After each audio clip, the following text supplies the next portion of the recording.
தைரியமாய் மாறும். சபை ஒருமனப்பட்டால் சூழ்நிலைகளை கர்த்தரால் மாற்ற முடியும். ஒரு தனி மனிதன் கர்த்தரோட ஒருமனப்பட்டால் சரித்திரங்களை புரட்ட முடியும். ஈவான் ராபர்ட்ஸ் என்கிற ஒரு மனுஷன் கர்த்தரோட ஒருமனப்பட்டால், ஜான் வெஸ்லி என்கிற ஒரு மனுஷன் கர்த்தரோட ஒருமனப்பட்ட பொழுது அவர்களை கொண்டு தேசத்தை அசைத்ததை போல கர்த்தருடைய ஆவியானவர் இந்த நாட்களில் சொல்லுகிறார், நீங்கள் ஒருமனப்படுவீர்கள் ஆனால் சரித்திரங்கள் புரட்டப்படும். சரித்திரங்கள் புரட்டப்படும். சரித்திரம் புரட்டப்படும். ஒரு மனிதனை கொண்டு கர்த்தரால் அசைக்க முடியுமானால், ஒரு சபை ஒருமனப்பட்டா சூழ்நிலைகள் மாறும். ஆதி திருச்சபை ஒருமனப்பட்டு ஜெபித்த பொழுது அவர்கள் இருந்த இடம் அசைந்ததாம்.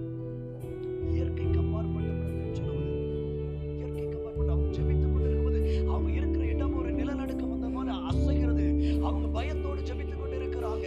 அவர்கள் பயத்தோடு ஜெபித்துக் கொண்டிருக்கிற ஆதி அப்போஸ்தலருடைய ஜெபத்துல திடீரென்று ஒரு இடிமுழக்கம் போல வந்து அவர்கள் இருக்கிற இடமெல்லாம் அசைந்த பொழுது அவர்கள் கூடியிருந்த இடம் அசைந்ததா? அப்படின்னா அவர்கள் ஜெபிக்க ஆரம்பித்த பொழுது பயத்தோடு ஜெபித்தார்கள். முடிக்கும் பொழுது தேவ வசனத்தை தைரியமாய் பிரசங்கித்தார்கள். அல்லேலூயா.